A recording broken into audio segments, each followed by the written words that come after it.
사람은 복이 있다. 그들이 위로를 받을 것이다. 온전한 사람은 복이 있다. 그들이 땅을 차지할 것이다. 의에 줄이고 목마른 사람은 복이 있다. 그들이 배부를 것이다. 자비한 사람은 복이 있다. 그들이 자비함을 이룰 것이다. 마음이 깨끗한 사람은 복이 있다. 그들이 하나님을 부를 것이다. 평화를 이루는 사람은 복이 있다. 그들이 하나님의 자녀라고 불릴 것이다. 네, 말씀 같이 나눌게요. 이런 모습들 보면서 여러분, 세계 후회 보고서라는 얘기를 한번 들어보셨는지 모르겠어요. 전 세계 105개국 1만 9천 명을 리서치를 한 거예요. 그래갖고 2022년도인가에 후회 보고서라는 걸 만들었습니다. 세계인들이 어떤 거에 후회를 많이 하나. 연말이잖아요. 여러분들 올해를 뒤돌아보면서 어떤 생각을 하시는지 요 한번 영상을 한번 보실게요. 그 후회 보고 제목이 독특해요. 이 영상의 제목은 후회하자입니다. 한번 보시죠. 여러분 연말인데 그쵸? 얼마 안 남았잖아요. 올해가. 여러분 어떤 후회가 좀 남으세요? 저는 10년 동안 후회한 게 있어요. 10년을 후회한 게 있는데 그 어머니가 이제 2013년도에 돌아가셨는데 제 기도 제목이 단 하나였습니다. 한 번만이라도 좀 회복이 돼서 여행을 한번 갔으면 좋겠다. 왜 그러냐면 가족여행을 한 번도 못 갔어요. 뭐가 그렇게 바빴는지 가족여행을 한 번도 못 갔습니다. 그래서 하나님 단 한 번만 병상에서 일어나서 어머니하고 제주도 한 번만 가게 해주세요. 이렇게 기도했습니다. 그게 유일한 기도 제목이었습니다. 하나님 그냥 뭐 재산이 없으니까 별로 전 재산을 다 가지고 가셔도 이거 맞바꿀 수 있습니다. 하나님 아니면 제 생명을 한 10년 정도 20년 정도 걷어가시더라도 어머니 병상에서 일어나셔서 그 여행 한번 같이 갈 수 있게 해주세요. 이게 유일한 기도 제목이었습니다. 지금도 만약에 하나님께서 해주실 수만 있으면 어머니 한 번만 하루만 보내주셨으면 좋겠어요. 어머니 하루만 보내주세요. 이제 어머니하고 여행 한번 가게 하루만 보내주세요. 그래서 이게 근데 안 됐죠.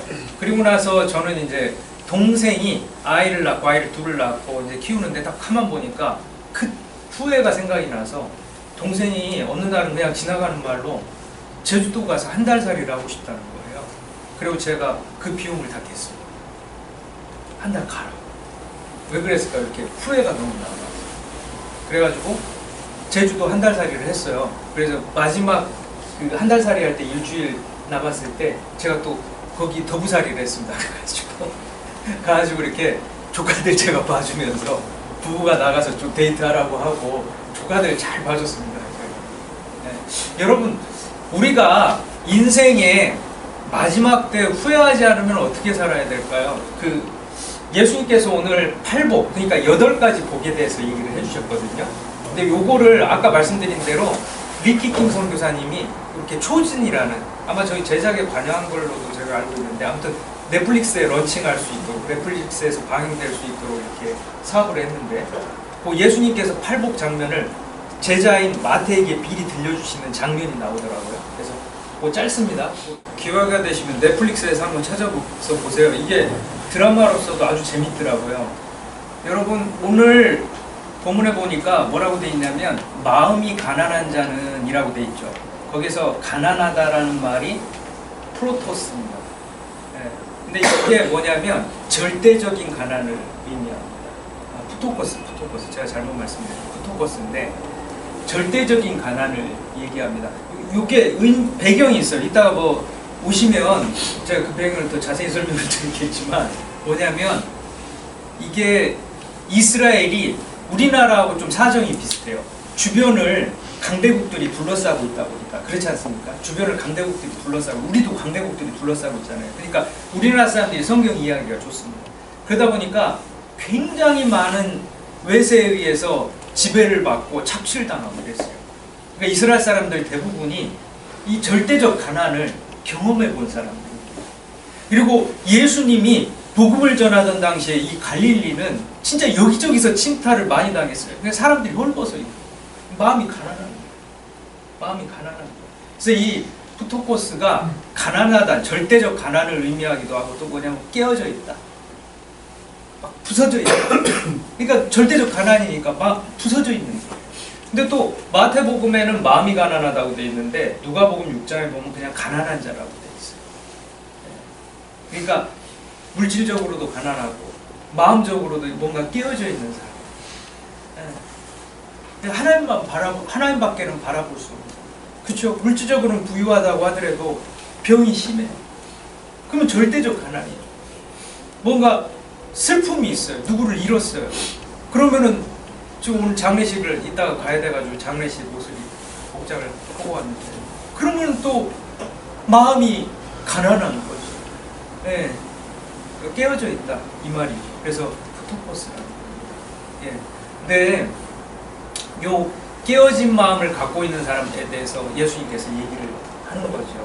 우리가 인생을 마지막 다 살다 갔는데 마지막 순간에 후회하지 않아요. 후회하자라고 돼 있지만 후회하지 않으려면 아이러니하게도 지금 후회하자라는 거죠. 지금 깨어진 마음이 돼야 우리가 온전히 살 수 있다. 이런 말을 하는 것 같아요. 네. 그래서 요 예를 하나 보여드릴게요. 최근에 그 두산그룹 박용만 회장인데 이분이 두산그룹의 수장이 된 이후 이 두산그룹이 꽤 오래됐더라고요. 1896년에 최장수 기업 중에 하나더라고요. 1896년에 세워진 걸로 제가 기억하는데 근데 이제 좀 부침을 겪다가 두산중공업이 되면서 아마 재계서열이 꽤 10위권 안에도 막 들고 그때 잘 나갈 때가 있지 않았습니까? 아마 그때 그 이분이 경영을 했던 걸로 제가 알고 있습니다. 근데 요즘 이분이 은퇴를 하고 어떻게 살고 있는지에 대해서 최근에 한 프로그램에 나와서 얘기를 하더라고요. 요리사가 되셨어요. 한번 보실게요. 같이 사는 길이라는 재단을 만들어서 10년째 지금 도와주고 있는데 칼질하는 거 보셨지만 하루 이틀 한 게 아니고 이분이 꾸준히 하셨고 소녀하고 같이 하는데 그 모습이 너무 아름다운 거예요. 그리고 이분이 카톨릭 신앙인이어서 실바노라는 세례명이 있고 카톨릭 안에 몰타 기사단이라는 이런 봉사하는 단체들이 그 기구가 있는데 거기 한국 대표시더라고요. 근데 이분이 참 이런 푸토코스들과 정말 가난한 자들과 함께하게 된 그 마음은 뭘까? 근데 이 인터뷰를 듣다 보니까 좀 이분 가족사가 있더라고요. 이분이 이렇게 마음이 가난하게 된 계기일 것 같은데 한번 보실게요. 그러니까 이분이 18살 때까지는 이런 상황을 모르다가 18살 때 이제 자기 가족사가 있구나라는 걸 알게 된 거죠. 그러니까 아까 자기가 고백하듯이 이 가족사가 자기가 이렇게 봉사하는 데 영향을 미쳤다. 좀 깨어진 마음이 있는 거죠. 마음이 가난했던 거죠. 네. 그 가난한 마음을 가지고 지금까지도 그 가난한 사람들에게 나아가고 있는 거 아니겠습니까? 여러분, 요 말씀 좀 드릴게요. 뭐냐면 1940년도에 2차 세계대전 때 히틀러가 영국을 공습하기로 합니다. 왜냐면 영국이 굉장히 자기들한테 눈에 가시니까 영국을 공습해야 되겠다. 그래서 1940년 9월에부터 해서 장장 9개월 동안 영국에 10만 개의 폭탄을 쏟아붓습니다. 그 100만 채의 집이 파손돼요. 4만 명이 죽습니다. 여러분, 영국이 그럼 어떻게 됐을까요? 패닉 상태에 빠졌을 것 같으시죠? 사람들이 막 자기 거 챙기려고 왜냐면 집이 파괴되고 자기 하나 먹고 살고 힘드니까 얼마나 패닉 상태에 빠지고 이기심에 빠졌을까 생각하실 거 아닙니까? 놀라운 건 뭐냐면 정신과 찾아오는 사람들 숫자가 줄었대요. 그리고 어떤 일이 벌어졌냐면 이웃들끼리 돕는 거예요. 폭탄이 비오듯이 쏟아지는데 서로 돕더라는 거예요. 마음이 가난해지고 절대적 가난이 되니까 서로 돕더라는 거예요. 이 이야기가 어디에 실려있냐면 브레이브만이라는 사람이 휴먼카인드라는 책에 썼습니다. 우리의 예상과 달리 패닉 상태에 빠진 게 아니라 오히려 사람들이 정신적으로 더 건강해집니다. 마음이 가난해집니다. 여러분, 부산에서 6.25 때 부산 피난 가지 않았습니까? 사람들이. 여러분, 여러 가지 증언에 따르면 피난 갔던 부산 사람들이 서로 도왔다는 얘기를 우리는 많이 듣게 되죠. 마음이 가난해집니다. 물질적으로도 가난했지만 마음이 절대적으로 가난해지니까 여러분 오히려 서로 도왔다는 겁니다. 오늘 팔복의 첫 번째 구절이 마음이 가난한 사람은 복이 있다라고 얘기합니다. 저는 오늘 이게 실증적으로도 증명되는 말씀이기도 하지만 진짜로 마음이 가난한 사람은 복이 있다는 말씀을 예수님께서 이런 의미에서 얘기하신 것 같아요. 뭐냐면 몇 번 말씀을 드리긴 했지만 미드바르라고 합니다. 광야. 아무것도 없죠. 근데 그 광야에서 만날 수 있는 분이 누구냐면 하나님인데, 그래서 말씀을 다바르라고 합니다. 광야에서 만날 수 있는 분은 하나님이시고 하나님의 말씀과 만날 수 있다는 거죠. 여러분, 우리가 마음이 가난해질 때 진정으로 우리가 어떻게 살 수 있을지를 발견하게 되고, 우리의 삶이 진정으로 어떤 방향으로 나가야 될지 깨닫게 된다는 것이죠. 오늘 말씀처럼 마음이 가난한 사람은 복이 있다라고 예수님께서 말씀하십니다. 2025년 이제 얼마 안 남았는데, 여러분 한번 저는 이런 말씀 드리고 싶어요. 오늘 아까 첫 번째 영상처럼 한번 철저하게 한번 후회해봤으면 좋겠어요. 2025년을 되돌아보면서. 그리고 우리의 마음이 좀 깨어지었으면 좋겠습니다. 그러면서 2026년에는 제대로 한번 살아보자, 이런 다짐이 우리 안에 있었으면 좋겠습니다. 그리고 그 다짐 가운데 진정으로 진리이시고 복이신 하나님과 만나게 되는 계기가 여러분들 안에 생겨나기를 소원합니다. 같이 기도할게요. 선하신 주님, 2025년을 한번 되돌아봅니다. 그러면서 우리가 진정으로 내가 소원했던 바대로 살았나 후회하는 마음도 듭니다.